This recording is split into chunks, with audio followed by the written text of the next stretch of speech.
do not recognize me, brother? Am I so changed? Our story begins with a gate slamming shut, trapping our main character. The Wraith, Raziel, surveys his surroundings, taking in this new environment. A subterranean chamber with a rounded cage at its core. As he starts to circle the room, the Wraith hears a growl and notices something stirring in the dark. A huge, monstrous bulk lumbers into view.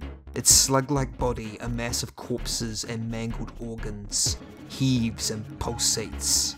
Gleaming red eyes stare down with murderous intent, and Raziel, recognizing the beast before him, realizes with horror what a vile abomination his brother Melchiah has become. After all these years since playing Soul Reaver on the PlayStation 1 as a kid, this encounter has struck me as one of the most terrifying scenes preceding a boss battle in gaming. Just seeing Melchiah's mutated flesh left me with chills, and knowing that you couldn't damage him with Raziel's claws made this creature all the more frightening. Before becoming a vampire, Melchiah was born as a human long ago in Nosgoth's early years. He was indoctrinated into the Holy Order of the Sarafan Brotherhood, where he participated in a fanatical crusade to eliminate Nosgoth's vampire population, believing them to be a pestilence that needed to be wiped out. Such was Melchiah's success with hunting vampires. He quickly rose to the highly respected position of Sarafan Warrior Commander, one of the Order's elite. This was something akin to a golden age for the Sarafan, as entire vampire bloodlines were decimated.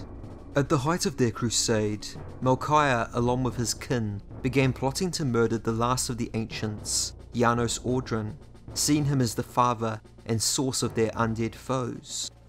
Finding a way to Janos proved a difficult challenge, as his mountain retreat lay well beyond the Sarafan's reach. That was until a blue demon appeared out of nowhere. Following this wraith proved valuable to Melchiah and his brothers, as it paved the way open for the Sarafan, leading them right to their prey. Cornering Janos, the Sarafan proceeded to execute the ancient by tearing the heart out from his chest. Victorious, Melchiah would return to the Sarafan stronghold with Janos' heart to be hailed as a hero. However, in the aftermath of their greatest victory, the Sarafan would suffer their most humiliating defeat. Janos' murder had angered the future time-travelling wraith Raziel. With Raziel wielding the Reaver blade, Melchiah stood no chance, and along with his brother Zephon, fell easily to the assault of this blue creature.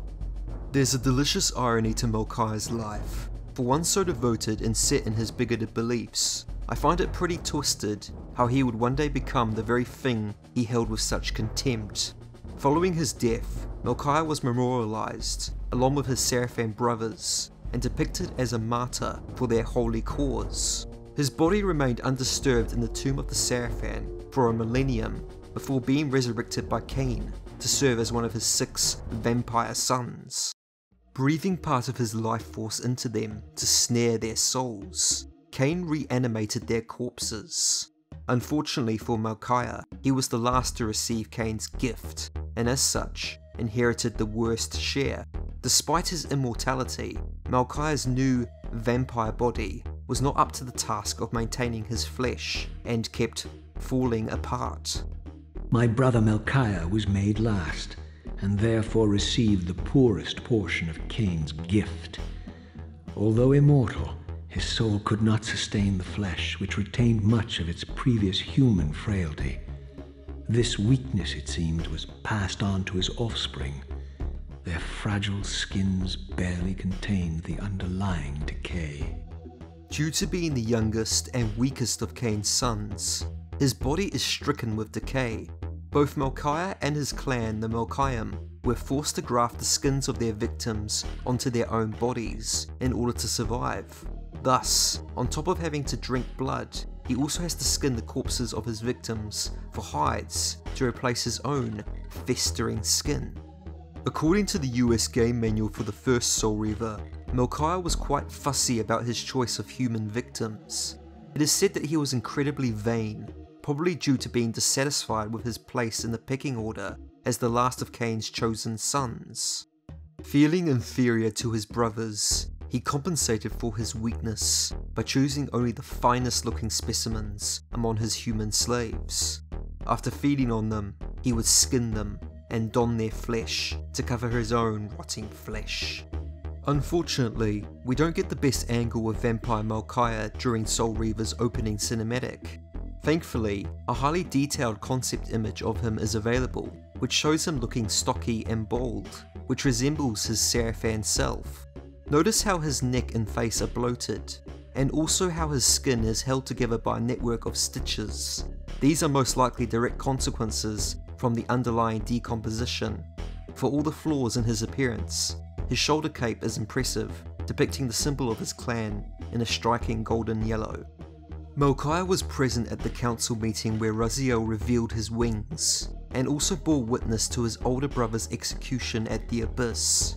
Melchiah never rose any objection to Kain's command in sentencing Raziel to death, whether this was because he was too afraid to question his master due to the nature of his low position as the least favoured son, or whether it's because of his absolute loyalty to Kain is up for debate. But I have a suspicion that his reasons are a mix of both. Together, these factors motivated Melchiah to remain silent and do nothing while he obediently watched his brother being thrown into the lake of the dead.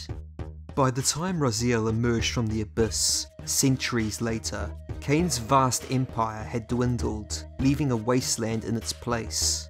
Melchiah, along with his clan, retreated to their territory in the necropolis. Here, in this large cemetery, they fed and recruited fledglings from desiccated corpses they found buried in the earth.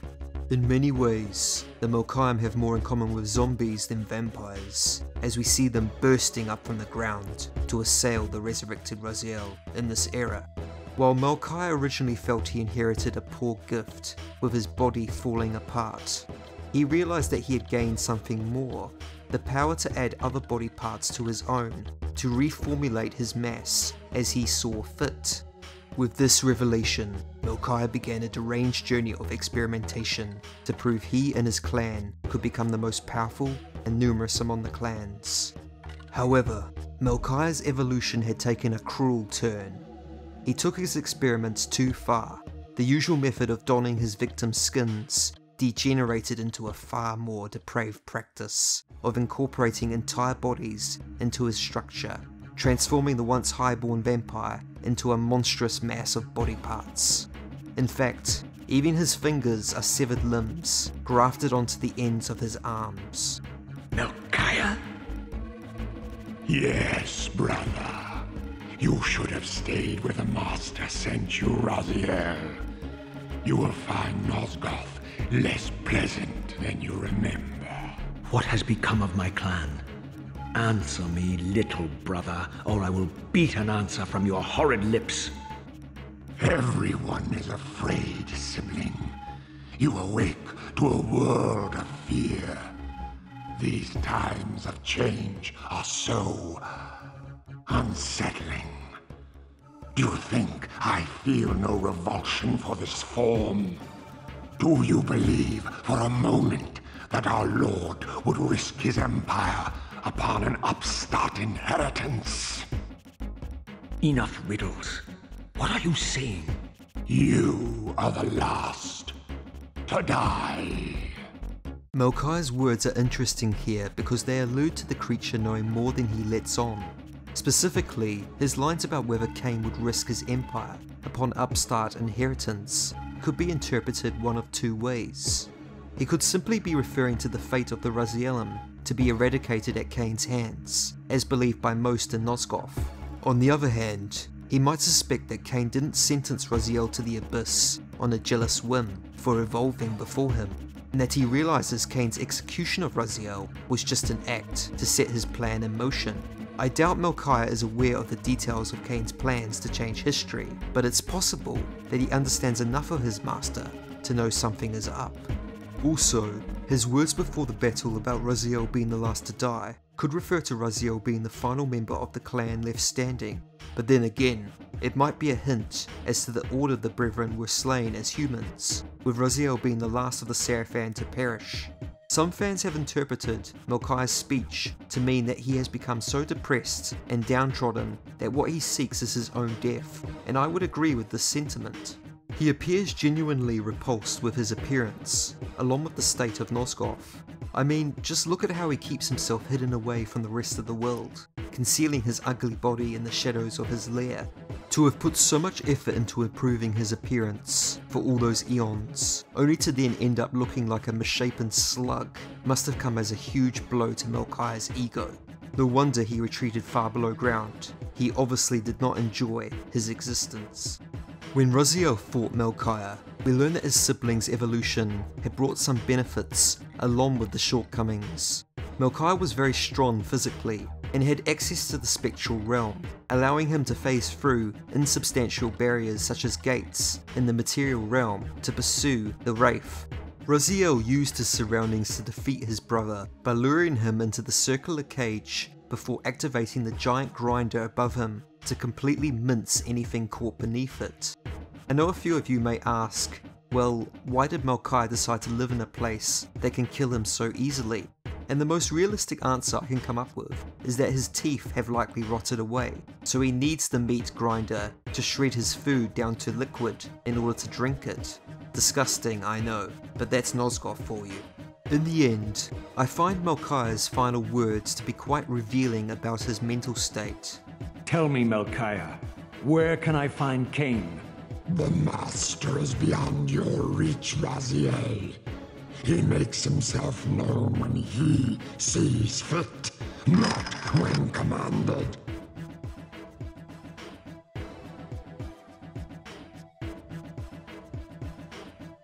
I am released. Although Melchiah chose to remain loyal to Kain right to the very end, he welcomed his death, expressing relief as his painful, hideous existence finally came to a close, with his soul being consumed by his brother. Before I round off this video, I'd like to point out another interesting tidbit about Melchiah's design. The tortured faces stitched together on his evolved skin, as it turns out, are actually Crystal Dynamics employees, who put themselves in the game as a subtle in-joke among the developers. So if you want to have a glimpse at the distraught faces of the people who worked on Soul Reaver, be sure to take a closer look at Melchiah's deformed body. That's all for me today. If you enjoyed this video, do leave a like. If you'd like to add to the discussion, do comment below. And for more Legacy of Kain content, please subscribe. Have a wonderful holiday season, and I wish you all the very best for the new year.